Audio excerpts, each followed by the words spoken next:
Oh, what's up? I didn't even hear you. Wait, what? Oh, you're not gonna be on camera? No, my camera's not working. But welcome to another episode of the Blerd Talk Podcast by the Blerd Initiative. Today we will be discussing why are relationships failing in this generation. Alex, would you like to start us off? Sure. First of all, are you sick? I heard that sniffle loud and clear. It was okay. So the AC was on this morning, and it's like 40 degrees outside. So I'm a little. Answer the question. I'm a little sickly. Sickly, but not sick. Yes. Okay. No COVID. Concerned of your well-being. So. Yeah. No COVID. Okay. Excuse me. All right. That C word. Oh, spooky. All right. So, why are they failing? So, as I was talking to you before, I think it would be way too much just to springboard over like 10 or 15 different reasons why. Like, we're doing an article, top 10 reasons why blah, blah, blah isn't working in your life and how to change them today. Like, no, that it would just take way too long to actually discuss that in some sort of like detail. So I thought we'd probably pick and choose maybe one or two, maybe up to three different like talking points and explore that avenue as to how that may affect relationships here, especially in the West. So you hear that? Yeah, it's like a yeah, dog. I know. I just ignored it. It's like a warplane or something. Yeah. So I think one of the talking points I actually want to have with it, as there are quite many of them, but I would just want to start with the culture in the West, especially in America, but more so for, I'd say more wealthy capitalistic countries. But I'd say it's more on the culture side, especially here, that we tend to just throw away things that don't provide us immediate value or things that don't work right now. So this is even beyond relationships, even like items and things of that nature. Like, we don't even take time to fix things. We just buy a new one, or we don't want to take the time to learn how to fix it or find a person who has the appropriate skill to do things. So I think a lot of times things that we do in other parts of our lives obviously bleed and mold together. And this is one of the things that I happen to see in relationships, where if one thing goes wrong or if one bad thing happens, then everyone around seems to just dogpile on and just say, oh, that person's trash. They should have never done this. They're toxic. They're all this stuff. You deserve someone better. You don't deserve to be with someone like that. They don't deserve. All that just happens. It just spirals so fast. But then multiply that with all the people around you saying a lot of the same things, versus usually that one or two friends. It's like, have you sat down to talk to them? Yeah. Have you had a conversation? Like a genuine conversation, not yelling, not screaming, just actually sit down to talk. And you'd be surprised as like the retorts you would get for even inquiring if you had a conversation. Like, you want me to talk to someone who did blah, blah, blah, blah. So I think that's a prime reason as to why a lot of things in our society don't last like they used to, is because, well, we choose to throw them away. And we all make our choices with it. Like, we all have our limits with it, sure. But should our limits be so hastily drawn? I think like I was telling you, Alex, the other day, social media is also, I feel like, plays a huge part in how relationships are viewed. So everybody wants to have like was it Jay-Z and Beyonce where relationship goes until he got beat up in the elevator. Then it was Will and Jada until everybody stopped feeling like Will was being embarrassed by Jada. So it's like everybody want to use celebrities as like a relationship, as a model for how that relationship should work. And that's not even possible, because one, you're obviously not them. You're not them, so stop trying to be like them. Also, it's like, it's a lot of time. How often have you seen somebody that's in a relationship? This probably got nothing to do with why it failed, but somebody will post about how loving their relationship is, and then they stop posting about that person. And it's like, what happened? Like, I was fully invested in our relationship. Like, you were rooting for him in the sidelines, in the shadows. I was there in the beginning, and get back more on topic. I just feel like relationships should social media should not have any influence on a relationship, but people let social media dictate how someone, like, it's like, so there's the memes where it's like the man should pay for everything. Mm-hmm. And so that meme could dictate how a woman will start to view her man. Yeah. You know, it or could vice sway, versa, how right, a man would view himself. right. So then it's like, damn, like this meme is getting shared a lot. Maybe public opinion says I should pay everything, but then if you don't got the means to pay for everything, then you just can't. Like, you need to either find a new partner that's on the same wavelength as you, mm-hmm. or, you know what I'm saying, just be single. If the woman you want says you should pay everything. Yeah, but that's what I'm actually talking about, Dante. Like, why is no conversation being had about that? No one like, wants that's to the talk entire about thing of what I'm saying about like the throwaway culture. And yeah, you're right. A lot of people seemingly don't want to have the conversation, at least online. I don't try to hang around social media like that, but I'm able to have conversations in person with people. And of course, it's a totally different vibe. It's a totally different atmosphere. And like, you know, being able to have the conversation is important, but it may be just as important to be able to have the conversation in the right space. Like, you can't just have these conversations willy-nilly wherever. Like, you can't have these conversations like in the back of a club. Like, it's just not like happening. But, you know, like, understanding there's a lot to do with having the conversation. It's not just speaking the words as well. Mm-hmm. And also accountability is a major issue. People always want to be right. I think that's one of the main issues. Like, nobody wants to be wrong. And I think as I got older, I had to realize, I mean, I used to be like that. I ain't gonna lie. Like, the other one was always crazy. I never did nothing wrong. But as I got older, I had to be accountable. And it's still a work in progress, but you gotta just be on top of your shit. Be accountable for your shit. Don't just think that you always the one that's right and it's always the other person that's crazy. That's not healthy. That's not healthy at all. Kenny. That's not healthy. he reevaluated his mind. That ain't not healthy. That's not healthy. What am I doing? Beginning, what is your thoughts? I just think a lot of people are selfish. Yeah. that's mostly just about it. Like, a lot of people are just selfish. Like, people get married and they're like, oh, this is what I want in a relationship. No, that's not how it works. It's got to be, this is how we're going to have to make this work in a relationship. It's not one side, you know. There was a video. Yeah, it is a job. Like, I told you, there's a video I showed Alex. This girl named Megan Moon, really, really, really down to earth girl. And she explained like how marriage works. Cause she's married to a Korean. She's been in Korea for like 10 years and she's American. And she even said herself, if she would have met her husband back at a time when she was in America, he probably wouldn't even looked at her because of how her mentality was. Because she still had that, you know, that mentality of how a lot of women act over here. And if she was that way, she would have never got married to him or married at all. So she was like breaking it down, like, you know, basically how women like can't be selfish when they get married. Like, that one thing that she always pulled out that I always laugh about. It's like when a woman's like, you know, fit in the gym every day doing all this, and then they get married, all of a sudden that shit's just gone. And then they stop. They let themselves go. And they stop. They stop.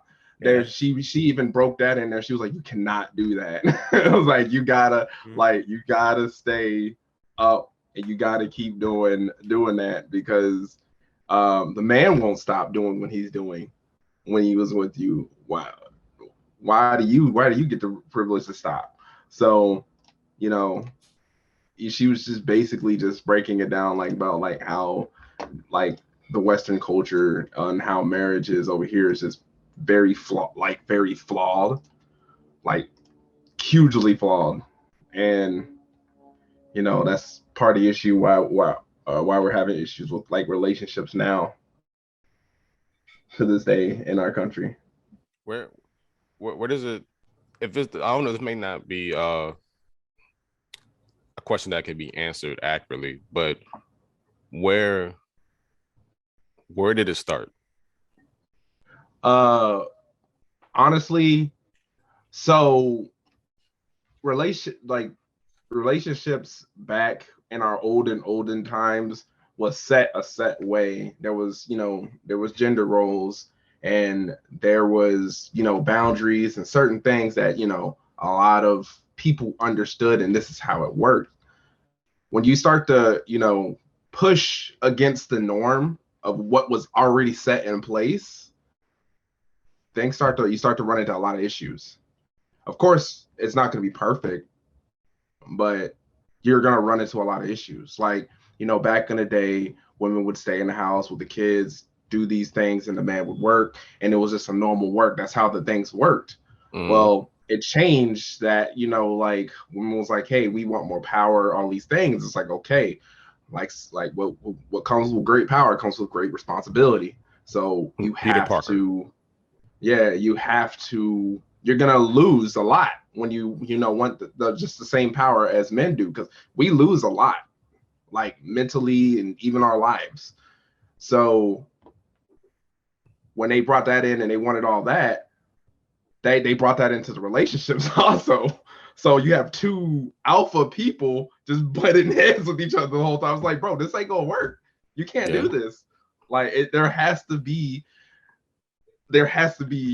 a point. It even says it in the Bible. Like, even though, like, no, the Bible is literally a guideline, dog. It literally explains everything. And even Alex nodded his head. He's not a big, like religious type person, but when he was reading some of those things, he's like, huh.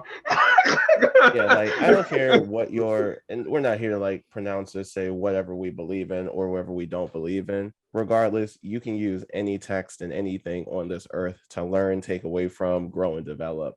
And there are so many passages within the Bible itself, and I'm sure it's with other texts. I just have not read them yet.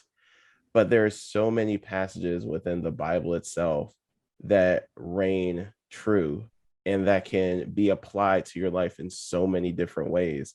And it helped me understand why so many of these stories are either A, popular to this day, or B, why they're still being taught, because they hold a certain amount of relevance to everyone's life, whether you realize it or not.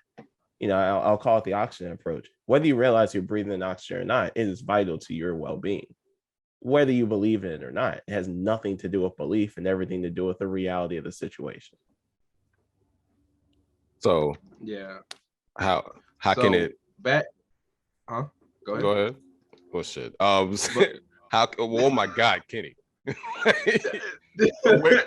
did. Go ahead, man. No. I got it. Stop.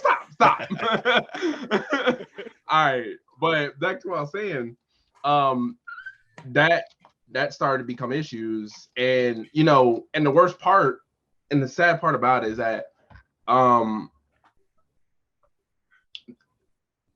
they don't realize what's going on and the issues. So most of the time, either man or woman, both sides, they chalk it up to I just can't find a person because all these people are trash or something like that. It's like, no, most of the problem is the people themselves. It's not the other person. It's mostly usually the problem with themselves or who they go after. So it's just like, yo, like, what bed you made. You saw you make it this morning. You gotta go sleep in that mother. You gotta go sleep in that bitch when you go home. So that's just how it is, and people don't want to take accountability. They just think it's everybody else. So they'd rather start over. Yeah, like history. Yeah, exactly. They rather just throw it away and start over, which also causes issues in the future because you still like, oh, now you're carrying that issue that you had in the last relationship into your next one. Yeah, People like to drag, like they'll pick up their baggage, their suitcase, their backpack. It's like if you don't this like dude- carrying a lot of luggage to the airport, don't bring that to another relationship. You know? Yeah, but it happens all the time. Like in my past relationship, he did this, so that's why. Or in my past relationship, she did this, so that's why I'm not going to allow you to do. And I'm like, bro, that's never the same person. Like you're bleeding on everyone. Stop it. Go fix yourself. Patch up your bleeding. Don't bleed on your partner. Like that's just rude. Go fix yourself. You have that responsibility. You need to be like Spirit in charge for all that luggage, for each piece of luggage. Man, just as I tell people, be the hero of your own story. Ain't no one coming to fix you. Excuse me. Go fix yourself. You have the power to do it. And so, I mean, now get it. That's going out. Yeah. see, that sounds like such a simple solution to a maybe simple problem, but no. So the funny thing is, all these problems that people have are really simple. They're really simple, relationship wise. You know, the only thing you have to do is just open your damn mouth. It's literally the only thing you have to do. Nah. See, I'll strongly disagree on that one. Now we have a point of contention here. It sounds very simple. If it was simple, as one some of your favorite gym bros, everybody would if do it. If it was simple, everybody would do it. But it's not simple. It looks simple. It looks very easy to say. Just open up your mouth and talk. But you have all these things in your brain, like last time I did that, I got popped in the mouth. Last time I did that, no one said anything to me. Last time I did, and you're running through all these different thoughts. And then by the time you actually say something, you sound like, no, but that's back to what I was saying earlier about it's like most of these problems is within yourself. Yeah, you gotta get yourself sorted out. Like you gotta how do you sort yourself out if you've never been therapy? Yeah, but that takes a lot of time, investment, progress, and just continuation of doing it. And a lot of people don't have the dedication that we saw in the past. Well, obviously they don't want to fix themselves. They just like being broke. But they want. There are some people that are appeasing and saying and making excuses for sure. Yeah, there's a lot of people that make excuses. Time. Yes. Yeah, I'm not saying it doesn't take time, but I'm saying most of these issues. You just got into a cleaning with a cleaning spirit. Just came upon you. Most of these issues. Cleaning Jesus. The thing like my friend, well, not my friend, Alex is already here. The one thing Alex said to my wife, she's asking, does everybody need therapy? Alex was like, yes. Even for people who say they don't need it, they need it. And she was just like, because my wife is from a foreign country. There is no therapy. You just had to deal with it. Like, that's it. So she doesn't understand what, like, she knows what depression is, but she doesn't understand it. She doesn't know what, like, bipolar is or anything like that, because it's not something that's talked about. So, like I said, like, if you had an issue with a relationship and you don't know what happened or anything like that, you probably should talk to a therapist and see what, see what it is. And, and also another thing, your friends can be your freaking worst enemy when it comes to relationships. They can be your worst enemy. If they're not in a relationship, don't talk to them, dog, because they don't know what's going on. If they're not in a relationship, don't talk to them. Don't even waste your time. They were like, man, F her. She trash anyway. Go deal it. Go with somebody. Come back. Yeah, remember what we used to do in the back in the good old days? It was you and me. You're just like, nah, bro, stop that. Like, that's not helpful. But like, it's just like, yeah, don't do it. And, I've seen it bad on both sides, men and women, but I've seen it the worst on women's side, bro. Like, that sabotage is legendary. Bruh. That's scary. They straight spec and espionage. That's it, dog. Nothing else. Crazy the amount of planning that goes into just. They put more work in finding out if you're getting cheated on, if they're cheating on someone or anything like this, than talking it out. Some of them need to be in the FBI, I swear. Like, it's just like, bro, like, you can't, And then it. And when it's proven wrong, they be like, "I'm sorry, you did." But oh no! Don't give me the ugly face cry. We don't need to do that this morning. This morning just started. So for those who have sought therapy, so you, Alex, you're in therapy in general with your partner, correct? How has that affected your relationship? And do you think it could still have been the same without the therapy? Oh, absolutely not. We wouldn't be in a relationship anymore without therapy. It would not have lasted. I'd probably given it like 3 more weeks. Oh wow. That probably would have been it. Oh wow. Yeah. Yeah, no. So we've had the conversation. That's one of the good parts about therapy is the fact of like you don't have to hold your breath about things. Not that you should in your relationship anyway, but it just kind of opens up that avenue of being able to have that clear communication, of just being able to say what you're feeling and it not being taken like, oh, so you hate me. Oh, so you really don't want to do this then, huh? Like it's not even about that. Like if I didn't want to do this, I wouldn't be here. That's just easy. But it just opens up better avenues on how you can clearly communicate with your partner. So it's kind of like a time hack. Now you don't have to communicate 50 words, you just communicate 10. Everyone's okay. But that's for like the rest of your life, hopefully. You still go through and things like that. But yeah, my relationship wouldn't be here without therapy. Like easily I can say that. Have you gone to couples therapy or anything like that with your wife? No, we have it, but the dynamic we have in our relationship, it just works because like it kind of is the fact that she knows what her role is and I know what my role is, and it makes it a lot easier. I'm not saying that we shouldn't, but I'm saying it just makes things a lot easier and it gives a lot of breathing room for things like she cooks most of the time. She cleans most of the time. When I wake up in the morning, she wakes up with me, makes my lunch and everything like that in my lunch bag while I'm getting ready for work. That's just what she does normally. So, I mean, you almost have like a traditional, or not traditional, but old school relationship. It works. Yeah, that's your relationship. Yeah, that's how it works. That's the relationship I wanted. That's kind of why my brother. Oh, good old Julius. That's kind of why my brother just told me to die, because I told him, he was like, "What are you?" I was like, "Yo, I want to get married, have kids, have my wife," and then like when I told him that, he was like, "Oh, okay." And then when I had my situation when I was in Kuwait, he straight up just told me, "Hey, yo, don't fuck with American women." I'm like, "What? All right." Yeah. We went over that the last podcast, so we've been through it. I've had that conversation with them, but but no, I like my nice traditional relationship. Like it doesn't click through people's heads because, like I said, everybody's selfish.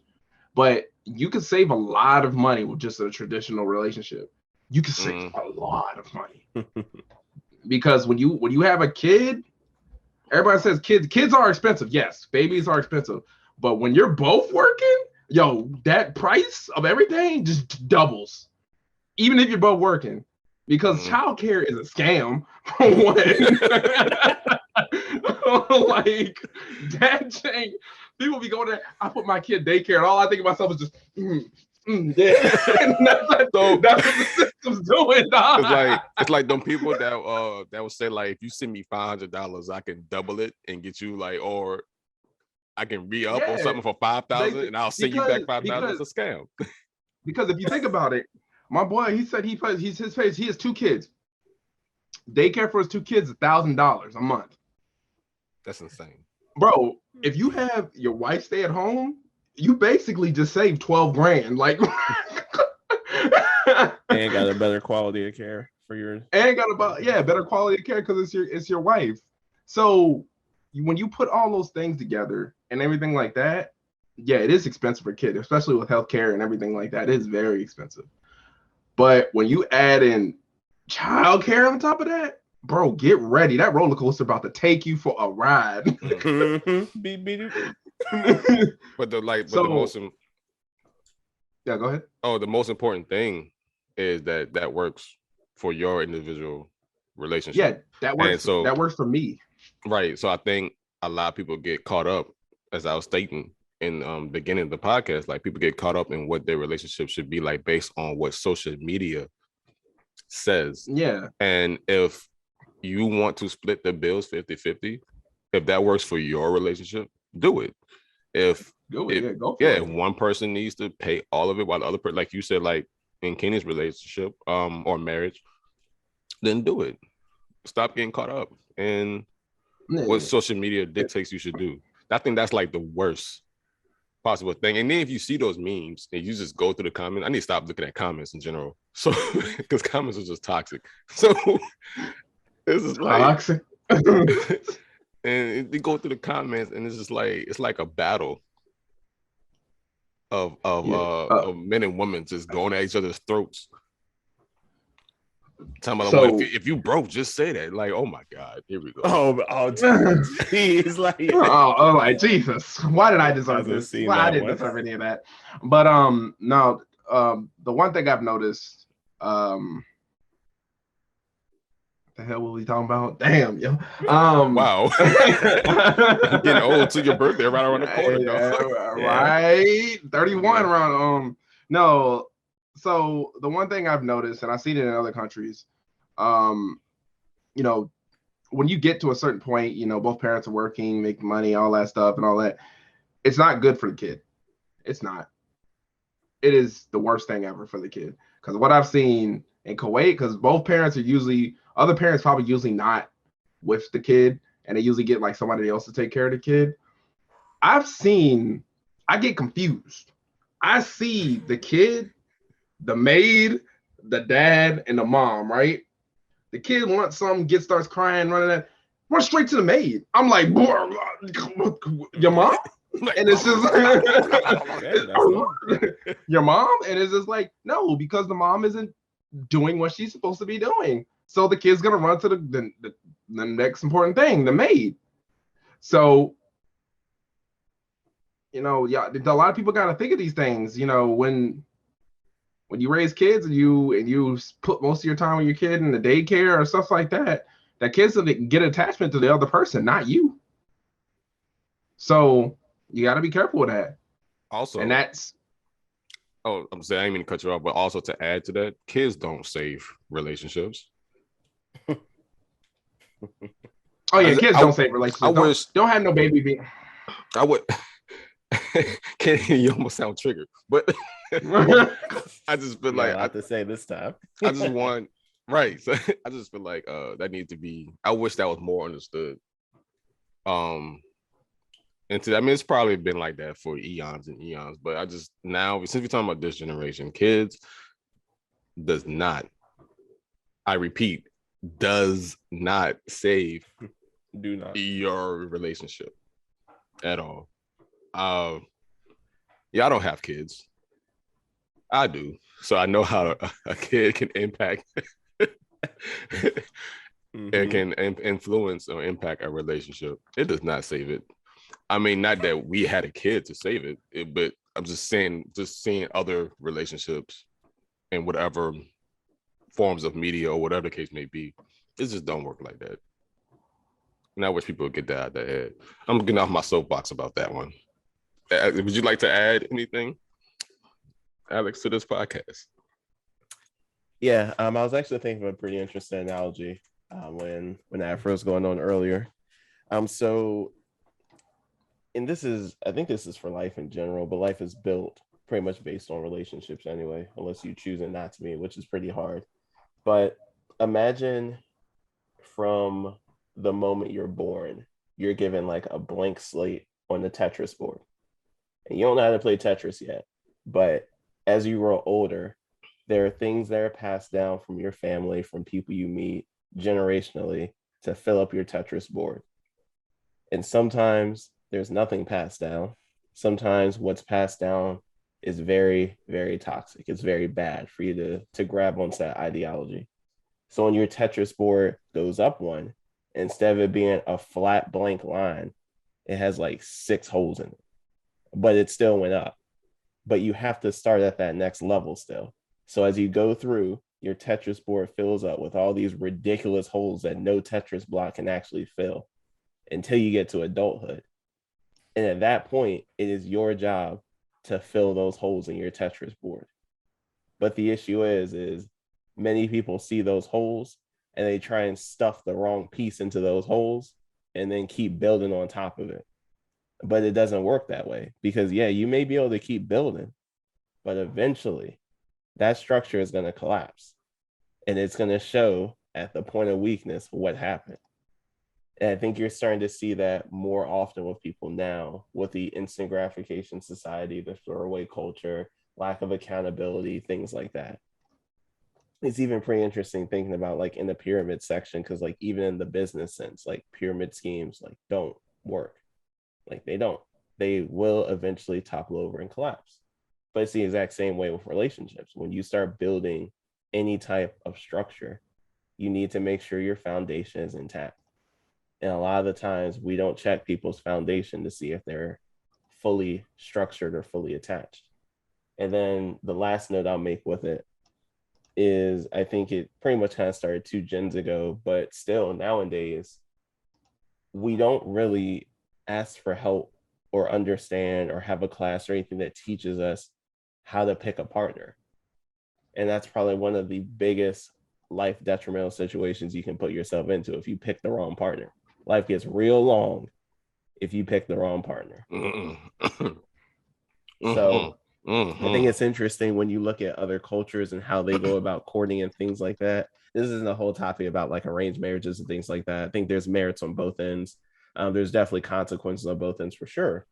But I think one thing that has to be looked at is here it's an individualized process versus other people being involved, generally speaking. Now, sure, later on down the line, there are like moms and dads that kind of want to know what's going on and things like that. But it's pretty common here that a partner will pick another person and then that's kind of it. They just rock together versus there being some type of process or some type of vetting and things like that. Because I mean, if you never had to do it before, how could you ever be good at it?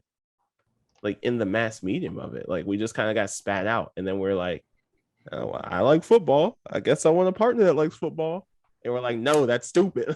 Like that's not what's functioning, right? So there's a lot of different caveats with it, which is a lot of kind of bring up the Tetris board, because even though one piece may look sound and integral in your board, there can definitely be holes in other places that you need to fill before you keep building up.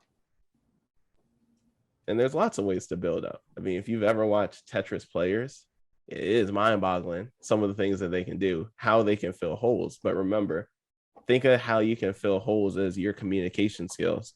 If you don't have great communication skills, i.e. going to therapies, talking to lots of people, building friendships, you're not going to know how to fill these holes. So there's a lot to kind of do with that when speaking just about relationships. Spoken like a true wise man. So, yeah. Kenny, do you have anything to add? Any closing remarks?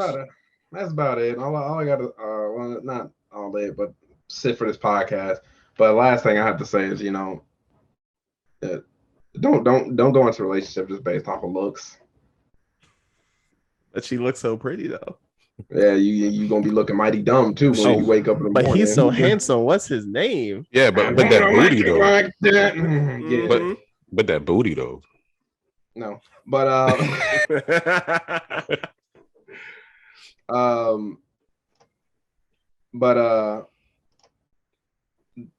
just be careful who you go to a relationship with. Please, because it's just like you could like the person for their looks the next day. It's just like the same thing me and Yori talk about, or after Alex looks about. He he looks at the girl, like, oh, she's pretty, and then she opens her mouth. He's just like, nah.